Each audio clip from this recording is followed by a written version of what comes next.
안녕하세요 여러분. 안녕하세요. 하이. 목요일 모닝 텐트입니다. 오늘 모닝 텐트는 크게 두 가지 이야기 정도로 할 거예요. 천천히 얘기를 해보도록 하겠습니다. 자, 그러면 오늘의 모닝 텐트 들어가 볼까요?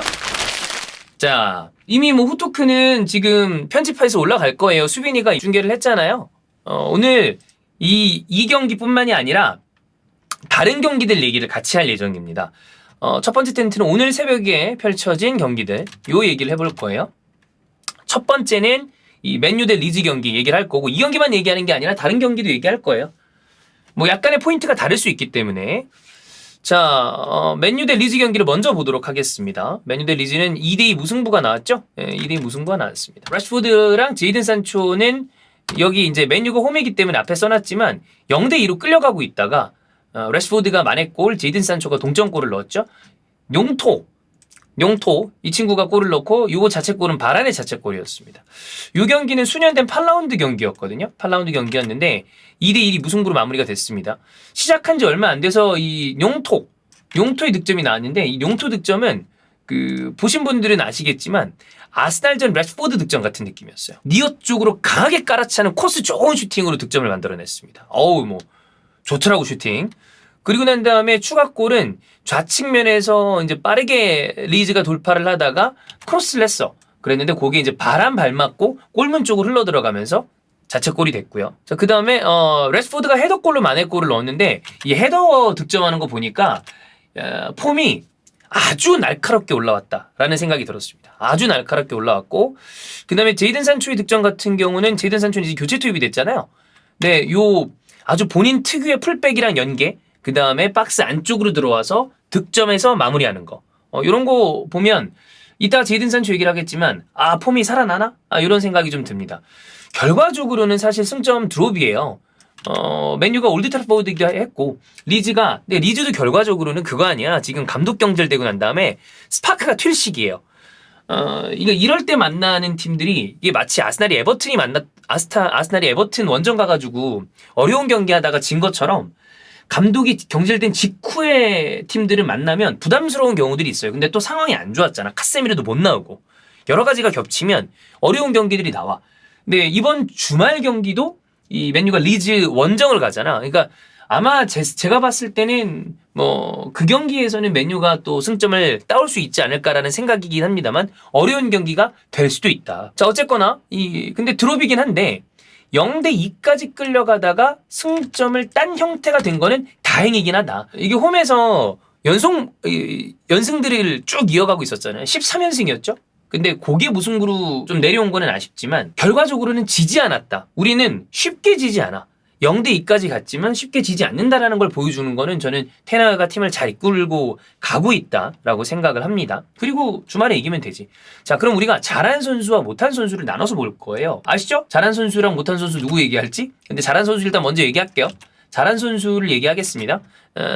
제이든 산초를 얘기하지 않을 수가 없습니다. 이 선수가 모든 폼을 회복했다 이런 건 아니에요. 모든 폼을 회복했다 이런 건 아닌데, 사실 오늘 굳이 따지자면 이제 인상적이지 못했던 베오르스트가 한 60분 정도에 교체돼서 나갔죠. 제이든 산초가 들어왔습니다. 기록만 보면 의미 있는 기록이라고 생각할 수 있는 건 한 골, 그 다음에 기회 창출 3회 정도라고 보면 될 것 같고, 이 팬들 사이에서 제이든 산초가 그런 얘기를 했잖아요. 제이든 산초가 얘기를 한 게 아니지. 팬들이 그런 얘기를 했죠. 산초 어디 갔어요? 그러면 폐관 수련하러 갔습니다. 이런 얘기 했었죠. 전반기에는 사실 좋지 못했습니다. 전반기에는 그렇게 좋지는 못했습니다. 턴오버도 있었고, 드리블 돌파, 이 선수가 원래 개인적으로 솔로를 막 돌파하는 스타일의 강점이 있는 선수는 아닙니다만, 드리블 돌파도 비교적 안 나왔고, 사실 이 선수가 좋은 건 연계예요. 근데 연계도 안 좋고, 그러니까 이 선수가 뭔가 얘는 왜 어떤 게 문제지? 무슨 문제일까? 문제가 있어 보였던 제이든 산초인데, 이 부분에 대해서 많은 분들이 얘기했던 게, 얘는 지금 보니까 딴 거보다 멘탈적으로 좀 회복을 하고 자신감을 찾아야 되는 거 아니야? 이런 얘기를 많이 하셨어요.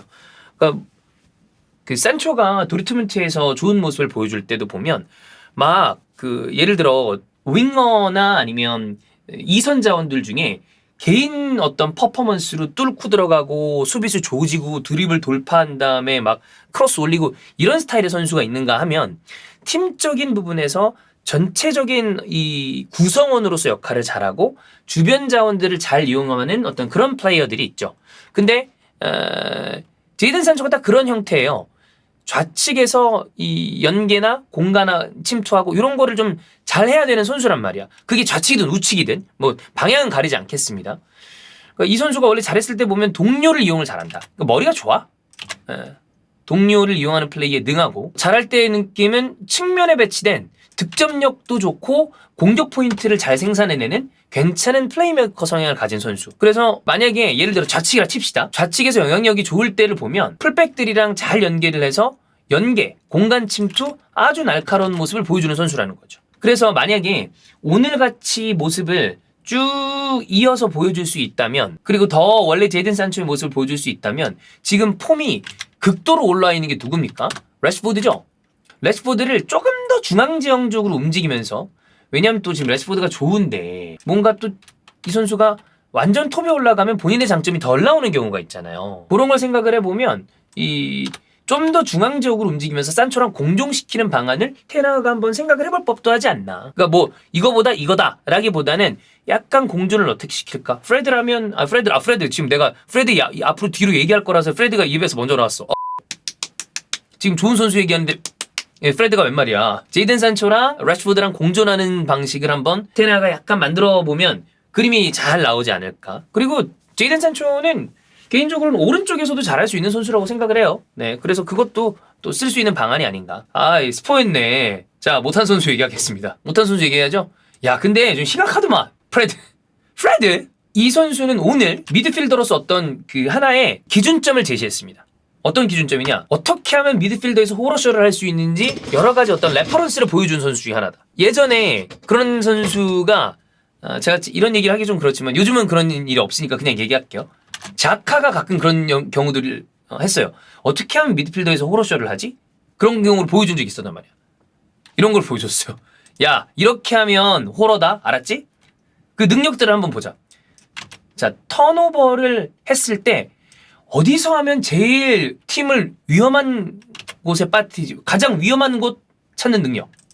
여기서 턴오버를 하면 팀이 가장 곤경에 처하는구나. 그리고 그 턴오버를 통해서 동료를 위협에 빠뜨리는 능력. 그 다음에 어떻게 보면 조금 이상한 표현인데 대단한 패스미스들, 그리고 위협적이지 않은 슈팅까지, 이런 것들을 보여줬어요. 턴오버 했을 때 어디가 가장 위험해? 여기야. 턴오버를 통해서 동료를 위협에 빠뜨리고 대단한 패스미스와 위협적이지 않은 슈팅들을 보여줬다. 프레드. 최근에 이 선수에 대해서 좀 괜찮다, 그래도 괜찮다라고 표현을 했는데, 야, 이게 카세미로 없으니까 안 되더라고. 그러니까 카세미로가 뒤에 있었으니까 그렇게 보여줬나봐. 자, 이거만 보면 오늘 나와요. 오늘 경기 나와가지고 패스 성공률 67%. 이게 지금 3선에서 나온 선수가 할 일인가요? 그러니까 카세미로가 지금 빠진 다음에 여러 가지 난감한 처지 아니야, 이 경기에서. 그럼 카세미로가 빠졌을 때 잘해줘야 되는데 빠지자마자 심각한 수준의 모습을 보여줬다. 이따가 얘기를 하겠지만 자비처 얘기를 할 거예요. 근데 그러다 보니까 옆에 있던 자비처까지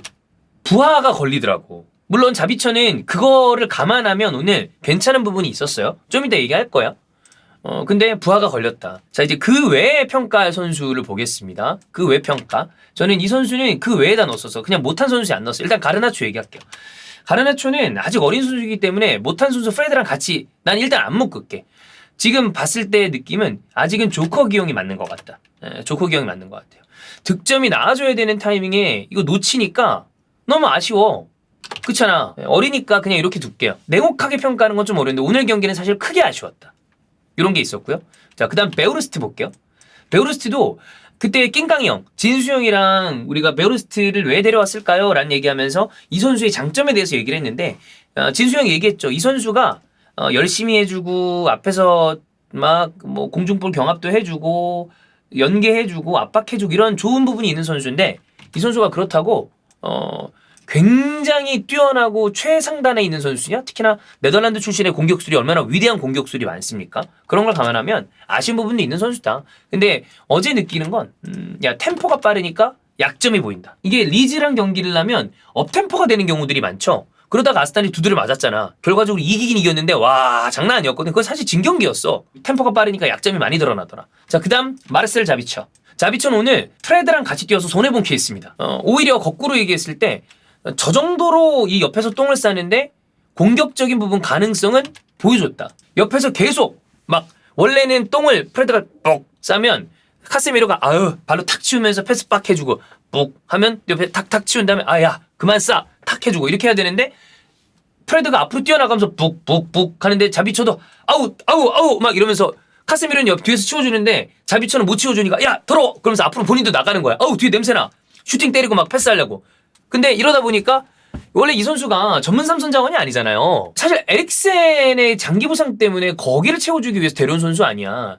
자비처 같은 경우에는 이 경기 그렇게 똥을 싸고 있음에도 불구하고 크게 벌려주는 롱킥, 중거리 슈팅 이 부분에 대해서는 그래도 괜찮았다. 즉 그 얘기를 바꿔 얘기할게요. 옆에 카세미로가 있으면 장점이 많이 나올 거다. 제대로 된 삼선이 있으면. 오히려 제대로 된 삼선이 있죠? 그러면 적절하게 수비 가담도 해줄 수 있는 선수예요. 장점이 많이 나와. 생각보다 육각형이야. 라입지히 때 모습은 진짜 괜찮았어요. 바이언 때 좀 안 좋아서 그렇지. 야, 프레드 옆에 있으니까 와, 장난 아니더라고. 근데 자비처는 그래서 잘했다 못했다를 얘기하기보다는 조금 구분지어서 프레드 때문에 좀 많이 아쉬웠다.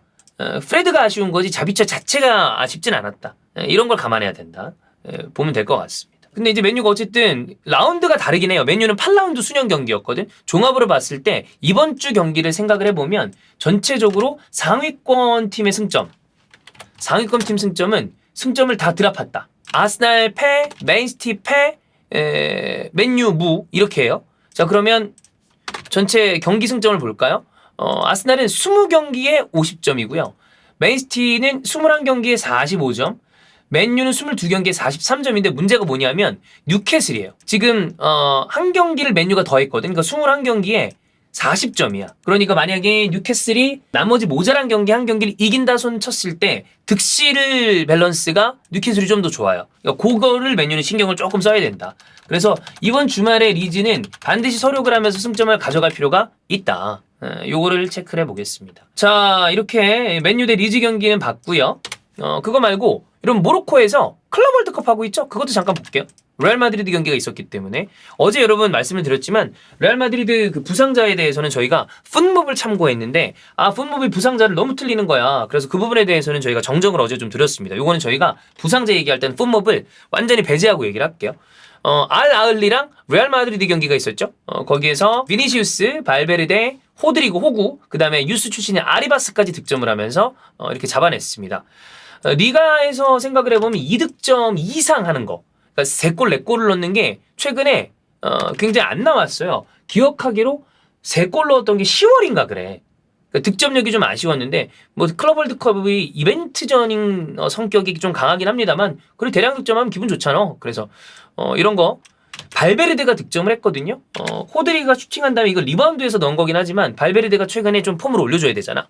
이런 것도 굉장히 좀 고무적이고 비니시우스 지난번에 저희가 말씀드렸죠. 스페인서 사실 좀 고생 중이에요. 아무리 이 선수가 조금 과한 액션과 도발을 한다 하더라도 그거에 응수하는 방식이 인종차별인 거는 그거는 좀 말이 안 되잖아요.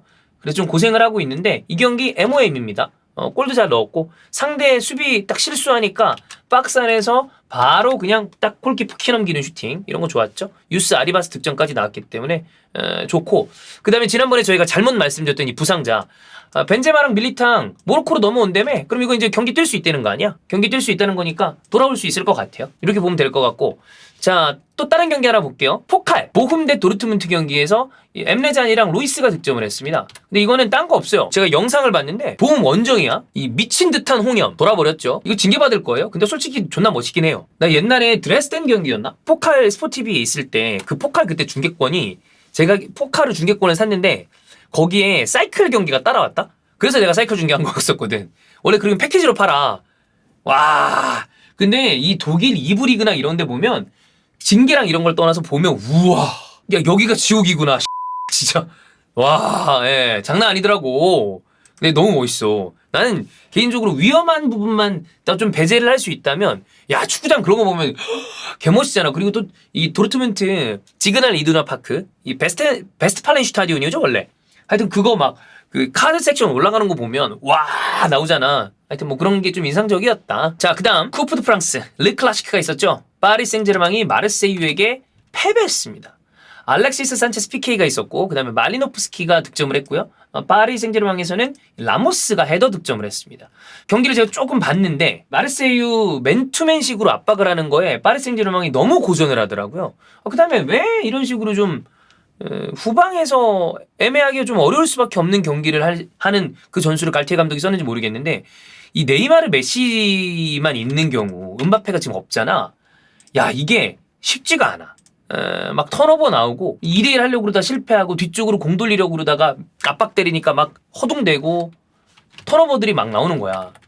이것도 있었고요.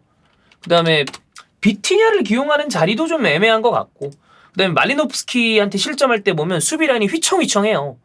그래서 갈티에 감독에 대한 어떤 그 아쉬움이 국내에서는 뭐 굉장히 커요. 굉장히 큰데 해외 팬들은 이 파비앙님이 얘기해줬던 거, 그 다음에 알베 형이 얘기해줬던 걸 생각을 하면 그 얘기했잖아. 팬들의 성향이 좀 다르다. 양방향이다. 한쪽은 우리는 재밌는 축구를 해야 된다. 한쪽은 그런 거 몰라. 이기기만 하면 돼. 근데 파비앙은 또 이기기만 하면 돼 쪽이었었잖아. 그래서 뭐 갈티에 감독에 대한 어느 정도 리스펙트가 있었던 것 같아. 근데 르클라시크를 패배했다? 그러면 이건 현지에서 여론도 안 좋을 거거든요. 그때도 잠깐 얘기했는데 저희가 좀 걷어냈거든요. 마르세유 얘기 나오니까 그 파비앙이 눈빛이 약간 띵 바뀌는 거야. 근데 와 이게 진짜 강력해. 국내에 있는 팬들이 더비 라이벌에 대해서 얘기하는 거랑 현지 팬들이 더비 라이벌에 대해서 얘기하는 거랑 이게 느낌이 다르더라고. 둘 중에 하나야. 아주 공격적으로 이 더비 라이벌에 대해서 막 맹렬하게 비판하거나 한쪽은 그냥 진짜 개 무시. 아 거기요? 약간 그거 있지. 그냥 아예 뭐 끔으로도 안 보는. 우리가 라이벌 막 이런 느낌이랑 달라. 근데 이 와중에 르클라시크의 패배를 했는데 이 와중에 또 상대가 챔피언스리그 상대 아니야. 챔피언스리그가 바이언이에요. 바이언이 뭐 나겔스만 감독에 대한 어떤 역시 또 신뢰가 이전 감독들에 비해서는 바이언 팬들이 좀 떨어져 있지만 바이언은 바이언이거든. 그래서 요거는 파리 생제르맹과 갈티에 감독이 쉬운 상황이 아니다. 이렇게 좀 보면 될 것 같아요. 네.